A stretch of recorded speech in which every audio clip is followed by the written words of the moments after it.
Good afternoon, everybody. I'm Eric Chilton with Lauren Coleman, Chad Silber, and Monique Robinson. We're getting ready for a big weekend coming up here. Big weekend ahead. Welcome to the 4 to 5 here on WFMY News 2, Fire Stick, Roku, and the WFMY News 2 app. And that big story we are tracking today, a winter storm headed our way. Monique, it's still a few days out, but it sounds like you're getting a better understanding of what might happen. Yes, certainly that is correct, Chad. As we near closer and closer towards the weekend, things look a little bit more promising in terms of the fact that we will see wintry weather. Now, pinpointing things down are just still quite difficult. Now, I'm showing you the satellite radar. You're saying, I have no clue where we're looking. I have no clue why she's not showing me North Carolina. And that's because this area of low pressure here developing well off of the western coast of the nation is that area of low pressure that's going to be making its way across the nation over the next couple of days and then potentially bringing us some winter weather for the latter part of the weekend. But it's just so far away. In fact, this area of low pressure has yet to cross over into land, and so it's still quite uncertain on what that bad boy will do exactly. But as we start to near this 3 to 5 day range, the timing and storm type is getting a little bit more specific now. The exact forecast details in terms of the amount, the location, and the exact timing are still not in our pocket just quite yet, but I do have a little bit more details when we talk about storm type, because as that area of low pressure makes its way across the nation, this is sort of the setup here. Depending on the exact track of this area of low pressure as it gets a little bit closer to us and mixes with this cold air from the north, gives us a better idea that winter weather is more than likely going to be the case for all of the triad. Now, will you see snow? Will you see ice? Will you just see rain? That specific question, I don't know for your backyard, but I'm getting a better idea of the likelihood of us seeing a winter storm, especially as a lot of models are hinting at not only but one, but two areas of low pressure working together to really pump in a lot of moisture to the Carolinas. All that moisture and all that cold air is setting up to create quite a mess across our area. I'll be breaking down why it's just so difficult to pinpoint what we expect to see fall from the sky coming up later in this 4 p.m. hour. Monique, thanks. City departments say they will be prepared for the winter weather despite the strain COVID has put on staff. Right now, maintenance workers are inspecting trucks in Greensboro and getting plows ready to be on standby. They're also working to make sure other employees are up to date on driving certifications so they can fill in when needed. Duke Energy says it's monitoring the forecast to determine where they'll send people and whether outside help will be needed. It's also been a busy day at hardware stores. We're actually seeing a small surge today. We saw some sleds. If this is a nice snow, and we do have a lot of sleds, we're going to sell some sleds. Generators getting calls for already. Sold a little bit of stuff, but I expect by Friday, depending on the models and the forecasts, we could be really busy Friday and Saturday. If you happen to be on the roads during bad weather, you want to make sure you have your emergency supply kit ready in your car. So here's what you need to know. It's a long list here. Your kit should include a phone charger, first aid kit, jumper cables, tire chains or snow tires, flares, water and snacks, a bag of sand or cat litter, a shovel, ice scraper or snow brush, a tow rope, blanket, boots, gloves, and warm clothes, a flashlight, and you'll want a full tank of gas in your car. Let us keep you up to date on the weather over the weekend. Download our free WFMY News 2 app, and we'll send you notifications so you can stay weather prepared.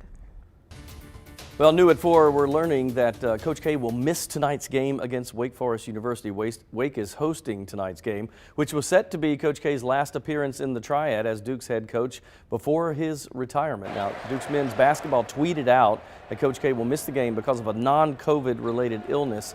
Associate head coach John Shire will now lead the Blue Devils in tonight's game. The other big story we are following today, our state has hit a new all-time record for COVID hospitalizations, 4,098 patients. I'm going to wait for this graph to pop up because I want to show you how we have increased over the past several days.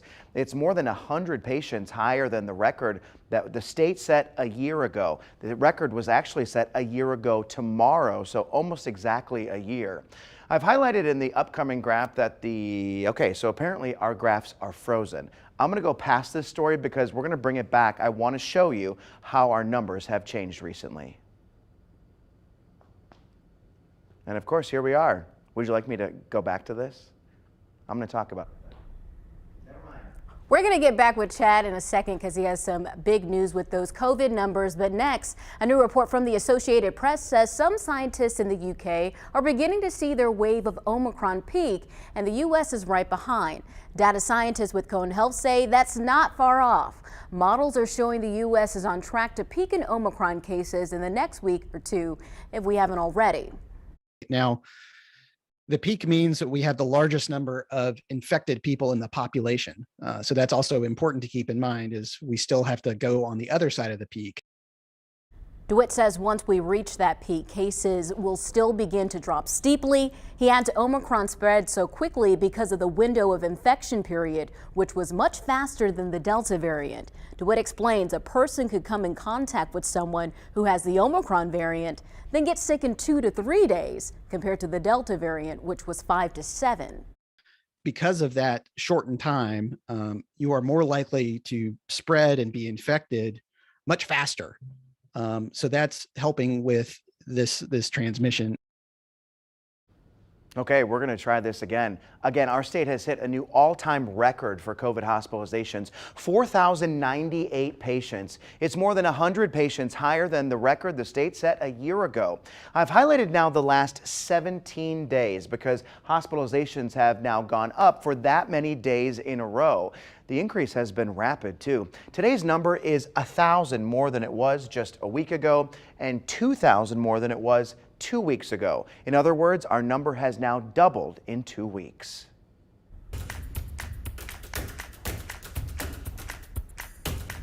The IRS is urging you to file your taxes as early as possible. It is anticipating a tough tax filing season because of 3 reasons: a major backlog, staffing shortages, and a lack of funding.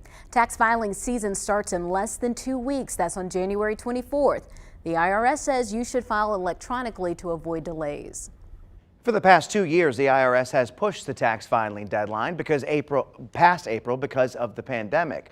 Well, now we're wondering whether they will do it again. So far, it has not been extended. We reached out to the IRS, TurboTax, and an accounting expert. We confirmed with all 3 that the deadline is April 18th. The IRS says you can request an extension, and if it's granted, your new deadline would be October 17th. We'll be right back.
Okay, so vulnerable moment. For years, doctors have told me I was overweight, but I can't help it. I love food. Any other food lovers out there? But maybe it's not all our fault. Maybe someone else we love so dearly helped us develop this bad relationship with food. I know you've done it before. You take your shoes off, you step on the scale, and you wait. The number pops up and you hate it. Why? Because it's the number where you shouldn't really be for your age and height. But did you know this could have all started from that moment your mother gave you your very first bottle? For many of us, body weight is often top of mind. For Dr. Esther Lurkes, researching the subject, specifically obesity, is what brought her to the area. I moved to Greensboro because of this job at UNCG Greensboro. I've been here my entire career.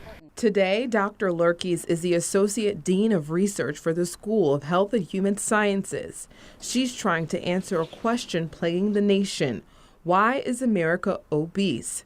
Dr. Lurkes says it may start with the way you parent or the way you are parented. Sometimes when your child is crying or upset, or you're in a setting where you need them to be quiet, you give them a piece of candy. But we might be training children to think about food over time in an unhealthy way. A skill she learned early in life, and it is why she tackles the job today. I was a teen mom, so I was 15 when I had my first daughter. Lurkes says Chelsea changed her life. When you give birth to a baby, you're just overcome with such powerful feelings of love. So that would be the most immediate reaction, but it was quickly followed by a lot of fear of, am I going to screw this up? Moms and dads out there, you can relate to this. Parenting is tough, but studying the way a mother parents the way she does, Dr. Lurkes says it could lead to a child developing unhealthy food habits and become an overweight adult. We need to understand what's happening in the body, what's happening in the mind, what's happening in the household. Lurkes is making a difference in the world, and the National Institute of Child and Health and Human Development granted her iGrow program nearly $3 million to dig even deeper into her research. I think that it was that experience, wanting to be a good parent, that led me to take those classes, very much influenced the nature of the research I ended up doing. That experience really influenced the rest of my life. A lot of times when we think about obesity, we may think about people who live in food deserts. You may think about maybe this is genetic, but not thinking maybe it's when you were younger, your mom always may have gave you food just out of habit, saying, oh, you're crying, maybe you're hungry, that could have contributed you to always responding to food as a resource when you're in high stress situations. Another reason parents, we all worry so much, are we doing the right thing? You know, all I have to say is thank the good Lord above for my wife, because she runs a tight ship when it comes to food. I was brought up like a Southern family. We were eating lots of fatback and pinto beans and all that. And so for me, still to this day, I have to fight those urges for the type of foods that I want to eat. For me, one of my parents is diabetic, and when we found out, I was in about the 4th grade, and we changed everything in our family household. That's our lifestyle. We went to more grilled foods, more roasted vegetables. Wow. I mean, we still eat pizza and fried chicken and fatback and all that Yeah. too, but it's about a balance. And I feel like now as an adult, since that was instilled in me as a young age, I'm more conscious about the foods that I put in my body. Eric, you said your wife is the one who runs the tight ship. That was my mom growing up. And we did not like the snacks at the time, right? It was the fruits and vegetables. Ants on a Log was one of our favorites. Yeah. And That's a good one. so I appreciate it now, knowing that it could have helped me prevent being, an obese person or dealing with obesity as an adult. So I do appreciate it, but it's also important to remember that it's expensive to eat healthy sometimes. It is. And not Absolutely. everybody has access to the money or the time to buy and prepare healthier food. So, that grant and the money that we're talking about can definitely help. Yeah, certainly. We love our moms though, we love our dads, we love everybody who got to feed us when we're younger, but we know that some of those decisions could maybe have helped us in a good and bad way at times. All right, I'm gonna take that when I go home for dinner tonight. I'm not gonna offer bad stuff to it. We'll take a break, be right back.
Well, it's so hard to believe with a beautiful day like today for winter standards.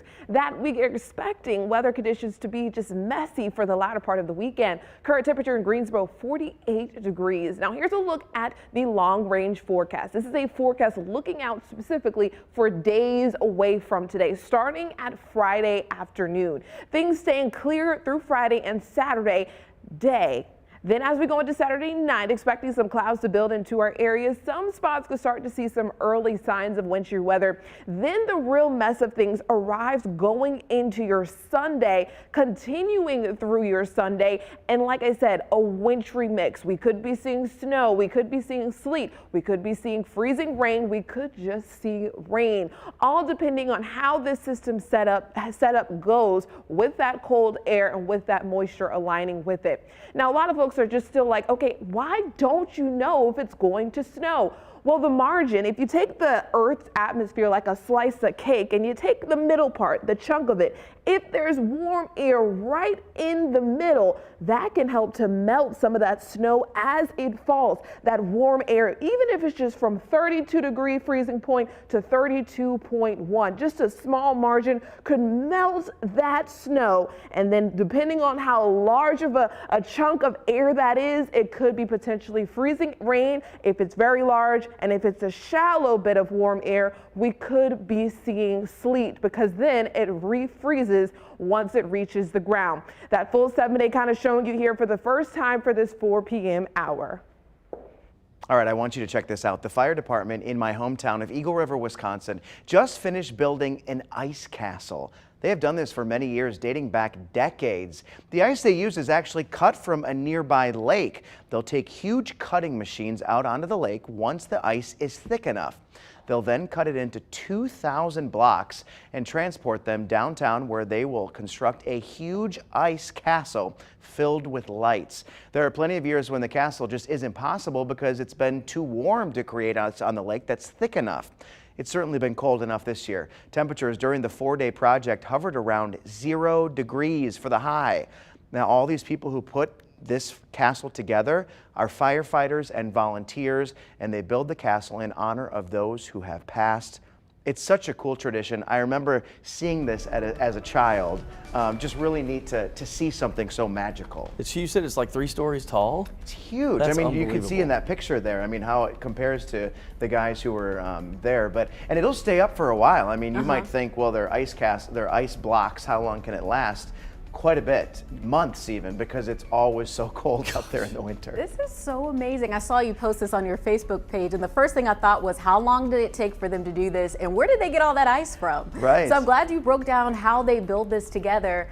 I mean, that is pretty awesome. It really is. 0 degrees. I'm 0. like, Yeah. what is that? I don't know if I want to feel that emotion on my body, because like you said, for it to stick around for a long period of time, that means it has to be days, weeks, months of temperatures like that. I'm going to stick to North Carolina. And it's a spectacle. Everybody comes out to see it. It's 4 days of a lot of hard work by the volunteers. It really is a community effort, and they've got some of the local businesses and restaurants donating food for all the volunteers during this process. So it is a spectacle. What are the coldest overnight lows you remember growing up? So with the wind chill, sometimes it would get to 40 below 0. So they would cancel school if it was 20 below air temperature, 40 below wind chill. Wow. So this is nothing to you. Whatever we're going to get this weekend, you know, my blood has thinned out a lot. Yeah, well, you were in Florida for a while too, right? You lived in Florida so too. This right now, it's giving me chills just looking at it. All right, we'll take a break. Check it out on Chad's Facebook page. Very cool.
You know, we love to feature a good news story here and there. That's always one of my goals. And there's one organization that deserves all the honors we can give them. The Second Harvest Food Bank feeds those struggling with food insecurity all across the Triad and other areas of our country. And they're celebrating 40 years of service here locally. I spoke with Marketing Director Jenny Moore about the organization and the celebration.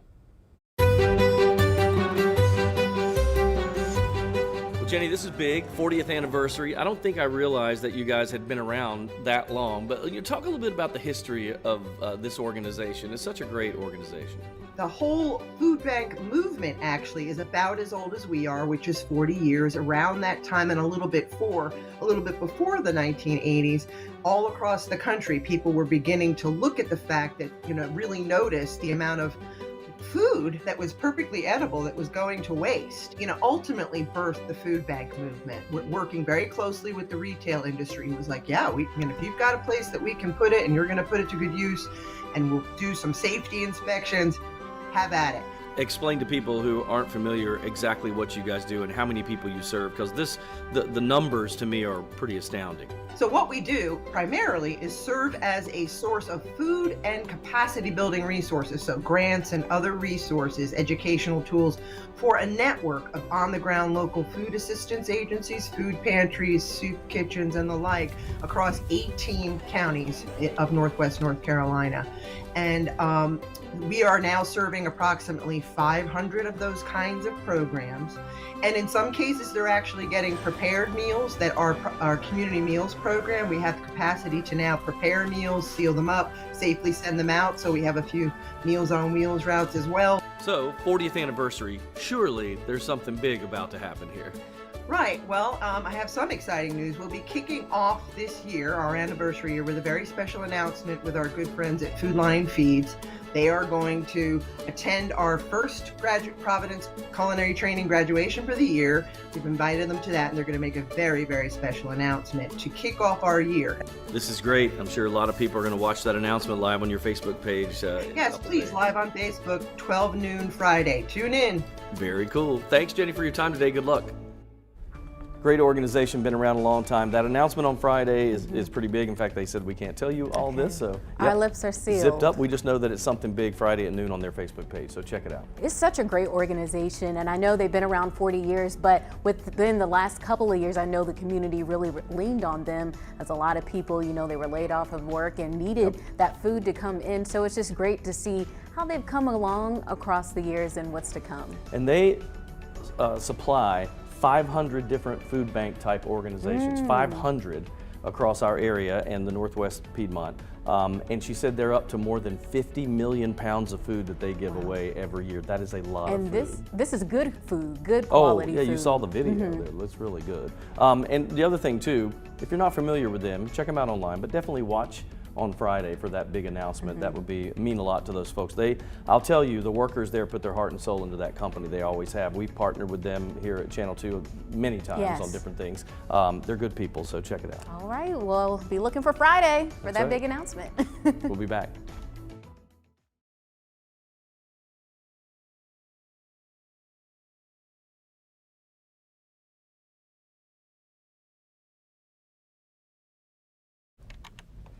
Hello, ice cold milk and an Oreo cookie, they forever go together.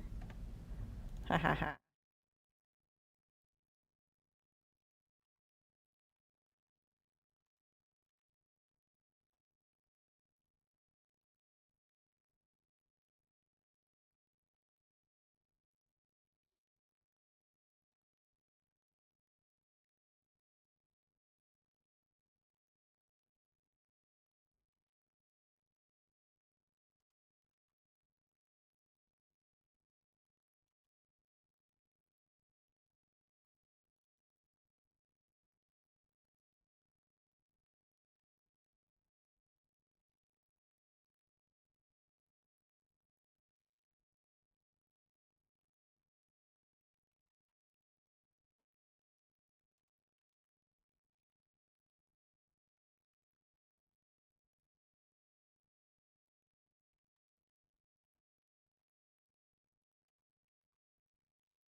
It is a beautiful day in downtown Greensboro. Not too many clouds in sight right now. But hey, we are looking past the beautiful days to the weekend. It could be a messy one. There's a good chance for winter weather on Sunday. Meteorologist Monique Robinson tracking the system for us. And what are the models looking like now, Monique?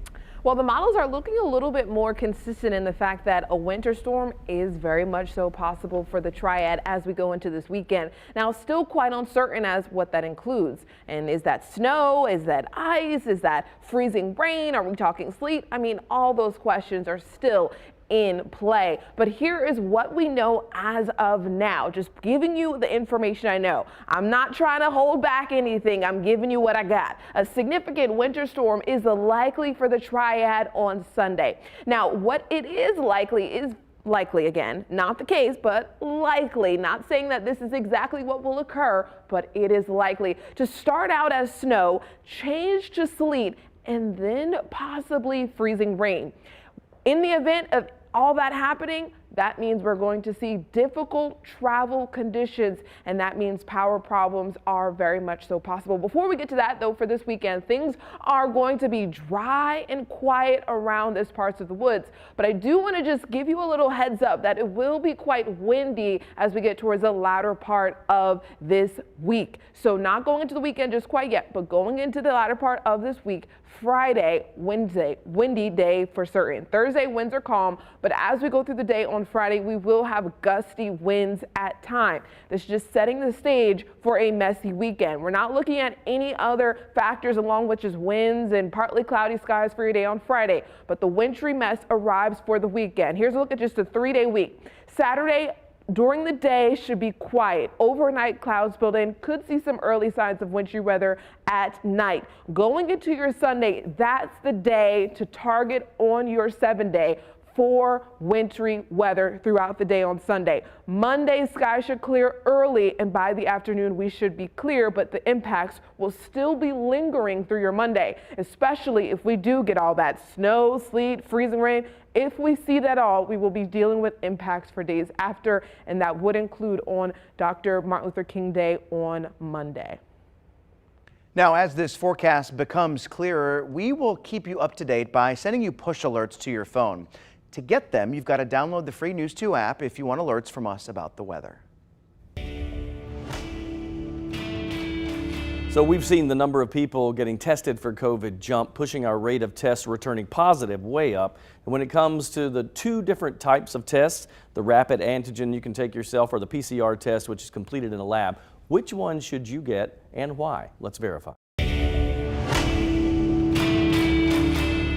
Finding a COVID test has been really difficult for a lot of us, but if you can get your hands on one, there are 2 different kinds that you might be able to choose from, a molecular PCR test and a rapid antigen test. So let's verify, when's the best time to use each one? We took that question to these 3 experts, Dr. Amish Adalja, Dr. Gigi Granval, and Dr. William Maurice. First, let's break down what makes these tests different. There's really 2 things when you think about a test. There's specificity and sensitivity. That's specificity. If you get a positive result, what's the chance you actually have the virus? And sensitivity. If you have the virus, what's the chance that you get a positive result? We know the antigen tests most of them are quite specific still, but they are somewhat less sensitive. Here's the big difference. PCR tests are so sensitive that they'll catch even the smallest amount of virus before and after the time when you're contagious. PCR positivity does not correlate with contagiousness. Antigen tests will become negative as soon as someone's viral load or viral shedding drops below a threshold that's associated with contagiousness. So, when should you take each test? If, let's say you've been exposed and you don't have symptoms and you really need to know, you really need to answer with much more degree of certainty, a PCR test would be better. When it comes to exiting isolation, the rapid test has been seen as a better indicator. The antigen test is a great tool because you're asking the test to tell you whether or not you're contagious, whether you're a danger to others. Now, testing demand remains high, and the Guilford County Health Department is doing its best to meet that demand. The department is partnering with 2 new vendors to offer additional COVID testing.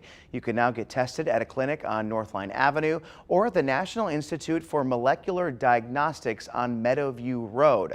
Test times are different at each site, so you will need to visit their websites to learn more. We have got more information on our website.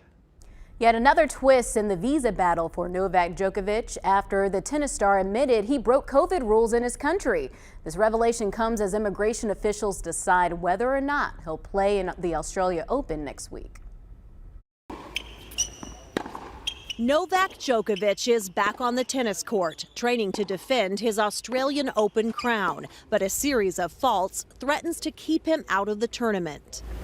The star player says he blames his agent for making a mistake on his visa application by not declaring he'd traveled to Spain and Serbia in the 2 weeks leading up to his arrival in Australia. Djokovic also admits breaking Serbia's COVID isolation rules and says he made an error in judgment by meeting with a journalist for an interview and photo shoot after testing positive for the virus. In a statement on Instagram, he wrote, "We are living in challenging times in a global pandemic, and sometimes these mistakes can occur." Some Australians aren't buying his excuses. I don't like his arrogance. I feel he's come across as he's above it all. But Djokovic's mother is coming to her son's defense as the government decides whether to deport him. Don't throw him out. He is a tennis player. He's not a politician. He is not a criminal. He is not murderer. He is just tennis player, the best in the world. Just let him play. Australian border officials revoked Djokovic's visa last week and later reinstated it in an ongoing saga over whether he should be allowed to stay and compete, despite not being vaccinated against COVID-19. The immigration minister is expected to decide the superstar's fate on Thursday. And a story that's even stranger than that one. Talk about a date gone wrong. A woman in Beijing is stuck on a never-ending blind date because of COVID lockdowns. The woman had just arrived to meet her date when his area went into lockdown and she couldn't leave. The woman is also a video blogger who's been posting about her experience. So far, it seems there's no budding romance there, unfortunately. She said she's actually in the area for a week-long trip to meet a number of suitors. I have so many questions about this story. The first one is, why? What? Are you on a trip for a week to just go on dates? We laughed so hard in the morning meeting, just going, that would be, think about how horrible it would be to be trapped there with somebody that, I didn't know they didn't click, so now it's even worse, right? I couldn't imagine, because I've been on app dates, and then within 15 minutes I'm like, yeah, this isn't gonna be a thing. So I couldn't imagine being trapped and having to stay with that person for so and a long. video blogger too, that's gonna go, this story will probably be viral, she'll be watched by everybody. Honestly, you guys, I just can't get past the fact that she is on a week-long trip to meet with multiple sometimes suitors. You have to spread your net open wide. If you're not getting what you want in your area, maybe you do need to go somewhere else. She's out there looking. I don't see anything wrong with that part. Okay, all right. I really can't get past it. I mean, I understand one date, but I'm also curious how long she's been stuck there, and then also how far did she have to travel for this 1 week of suitors? Of dates. Right. Is this like a flying trip? She took vacation. She took vacation to find dates. That's kind of funny to me. Well, she's blogging about it, so we could just follow her blog. That's true. We'll just go on the blog. Wouldn't it be funny if you watch the blog and it's so awkward and she's showing him over her shoulder and doing oh yeah, no. This is a no. Next. He's making me meatloaf again.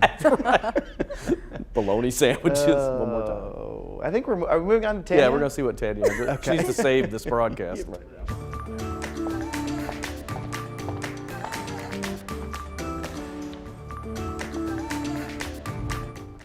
Hey, in case you missed it, as of January 15th, insurance companies and health plans are required to cover 8 free over-the-counter at-home COVID tests per person per month. That means a family of 4, all on the same plan, would be able to get up to 32 at-home tests covered by their insurance every month. So how is this gonna work? Well, the best case scenario is that you buy a test wherever you want, online or at a store, and it's paid by your health care plan up front. Worst case scenario, you're going to buy that test wherever you want, and you have to submit the receipt to be reimbursed by your health care plan. We're going to have to see how all of that shakes out. Now, what about finding an at-home test at all? This is rough. If only it was so easy. You look online, they're out of stock, out of stock, out of stock. You go to the pharmacy to get one, and you are met with a sign that says, "Hey, we are sold out." I myself have been in that situation, folks. Have you been in that situation? I have. When I went to get my booster last week, I also went to see if I could get an at-home test, and there was a big sign in the pharmacy that says, "We are out of stock." I've seen the signs, but it didn't happen to me when I was looking. So It happened to me, and so I was kind of resorted to go to one of those places where you pay a bunch of money and then you get the results right then. It's like $125 to get a test, but get the results 10 minutes later, and I needed it that moment. So You kind of had no last choice. resort. Yep. All right, well, you could be making yourself crazy running from store to store looking at all those websites or getting a lot of money out of your wallet, like Chad just said. So wouldn't you know, a teenager found a solution for us all. Let me introduce you to Eli. He's from Chicago. He created a website called findacovidtest.org. Here's how he says it works. It checks, for example, if there is an add to cart button on the page, and if there is an add to cart button, it'll send that to the server so that the server can then tell the users if it's in stock. And that's the key value add this is, because there's a bunch of lists of at-home COVID tests you can buy, but what findacovidtest.org does is list where you can buy them in stock. All right, so this allows anyone across the country to find available tests. brilliant. 14 years old. I know. He's brilliant. He just sounds like he knows everything. It's impressive though. I mean, it's a great idea. Yeah, and when you look on the website, it is not a flashy website, I will tell you. It is very kind of cut and dry, but it works. And he says you can even sign up on the site for an email to alert you when the items are back in stock if they're not in stock at that time, which is kind of cool. I'm going to be putting that info for you in the Two Wants to Know section. We'll be right back.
Imagine planting more than 18,000 flowers in one garden. How beautiful would that be by the springtime? Well, if you want to see what that would look like, all you have to do is head over to Kernersville. This is cool. I spoke with Adrian Rothling with the Senior Botanical Gardens about their huge undertaking. Take a look.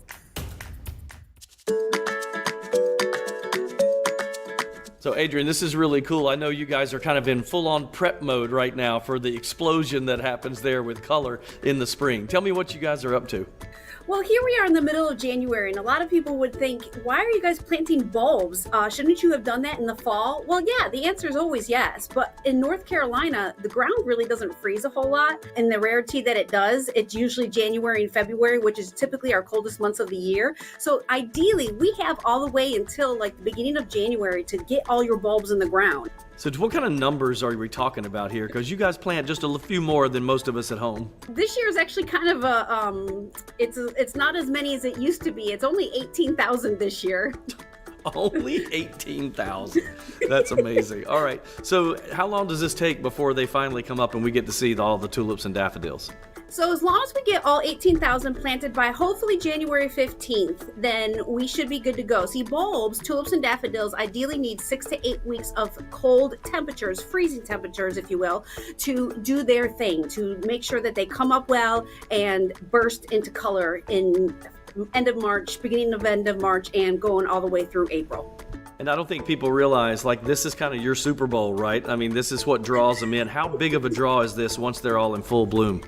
On the weekends, we count thousands of visitors, and we typically will count about 1,000 every Saturday and Sunday. And then during the week, we have garden clubs come for tours. So if you're looking for something to do, come as a group.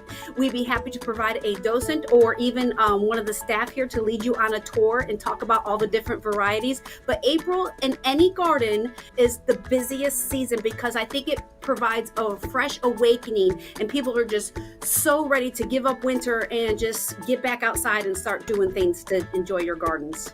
Well, the pictures tell the story. It's beautiful. We can't wait to see your finished work. Thanks, Adrian. So it is their biggest thing of the year, right? I told her it's like her Super Bowl, right? So it's filled with all the tulips and daffodils. People, I think you had asked me earlier in the day, can you buy them? Yeah, can you buy them? They're just there to look at, but it's unbelievable how many they have and how full they get. Our news director said she had been to look at it, and it's beautiful.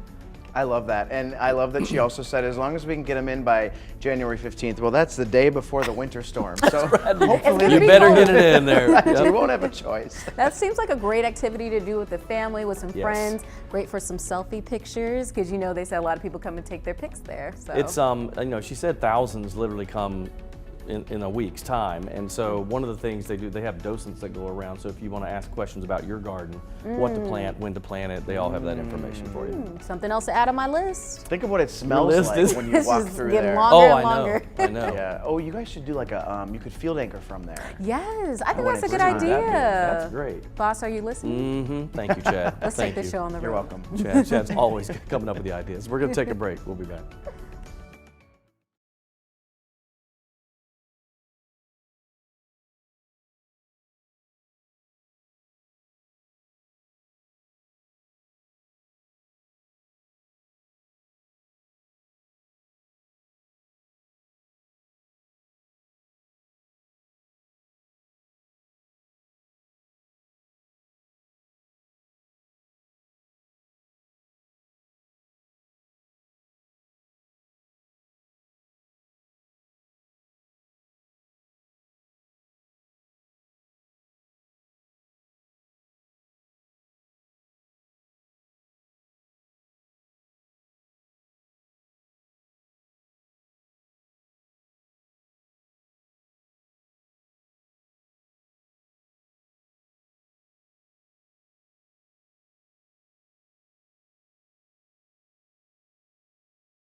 Today on U Day, Coach Lamont reminds you that we all have something special that the world needs.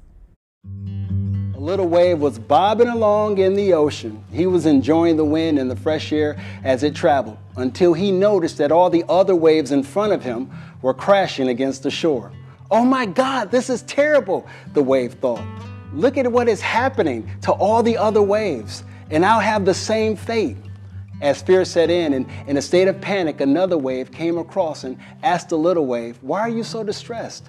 The little wave said, "We are all going to crash against the shore and face our end. All of us waves, we're all going to die. Isn't it terrible?" The second wave answered with a smile, "No, you don't understand. You're not just a wave, you are a part of the ocean. There is no need to fear. You are not alone. You are a part of something greater." This is Coach Lamont reminding you to have your best U Day. I'll see you tomorrow. Well, we've been talking a lot about the weekend, but I want to make sure I do give you guys the forecast, at least for tonight and tomorrow as well. Temperatures for tonight falling down into those upper 20s and then rising once again by the afternoon tomorrow up in the low 50s. Keep talking about that winter storm. Right now, it's still developing off the western coast of the nation. It's going to make its way right across the nation to the southeast and potentially bringing us a wintry mix for this weekend, the latter part of the weekend. Now, we are still 3 to 5 days away from when this system will potentially impact us. Right now, today is only a Wednesday. We have Thursday, Friday, Saturday to get through. As we get closer and closer to those days towards that Sunday time frame, we will give a better idea of what exactly everyone in the triad could expect to see. Now, here are the primary winter impacts that I can at least tell you will be in play for this weekend. Certainly enough, travel will definitely be a concern. Whether we see snow, sleet, or freezing rain, definitely travel conditions will not be good. There is a high potential, also moderate to high potential, for us seeing some power outages across our area with the event that we see snow or ice or freezing rain with some strong wind gusts along with it. We could be definitely seeing some power outages once again. That ugly setup, we have this area of low pressure, very cold air to the north. All of that mixing in could potentially give us snow, freezing rain, or sleet. So it's really hard to pinpoint in your neighborhood what exactly you will get to see. But like I said, as we get closer towards that Sunday, I'll have a better idea for what impacts a triad could get with this winter storm.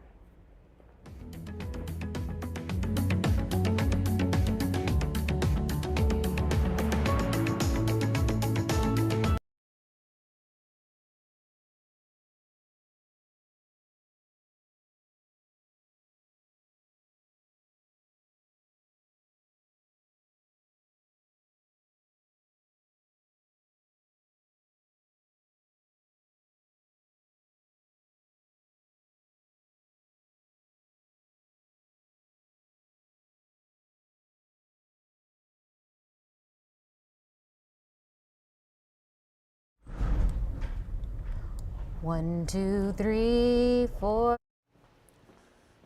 Hello, how are you? Let's talk.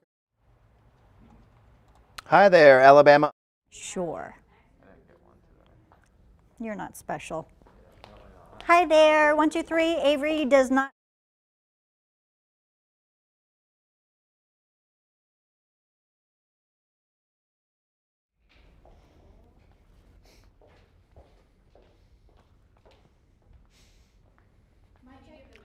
One, 2, 3, 4, 5, 6, 7, 8, 9, 10, 11, 12, 13.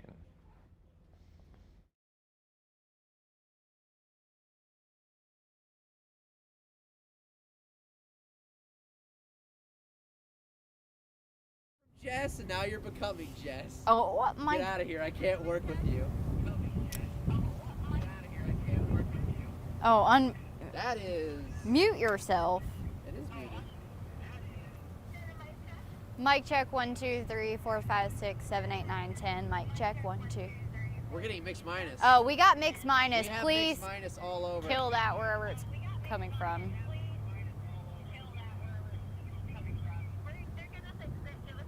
Thank you. Where's that coming from? That's the thing they do. Is it your phone? No. Well, Yes, it's my phone. The speakerphone's off. We shouldn't be able to hear ourselves. Like when we talk back, we shouldn't hear anything. Oh, that's what, okay. Yeah, because then I'll be throwing this earpiece out. I think so. Mic check 1 2 1 2 3. I do not. Mic check 1 2 3 3 2 1.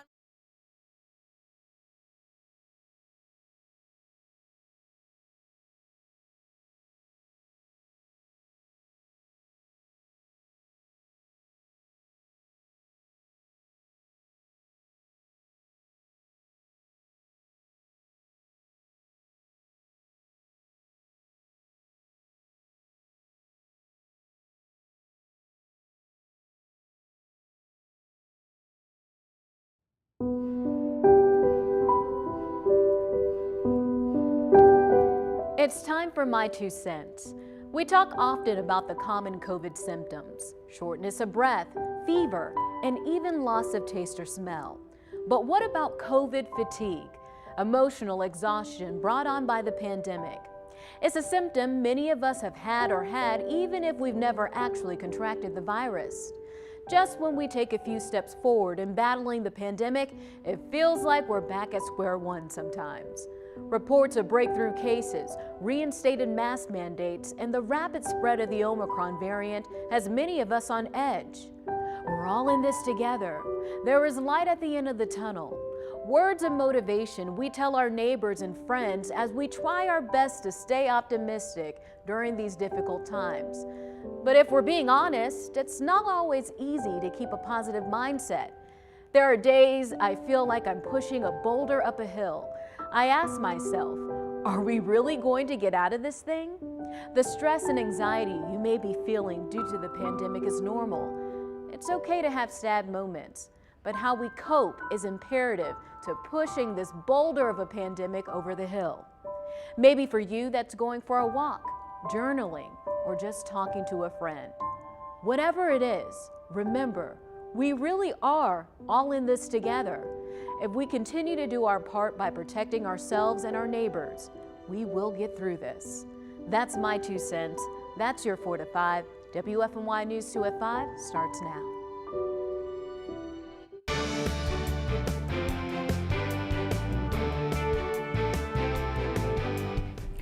Snow, sleet, freezing rain.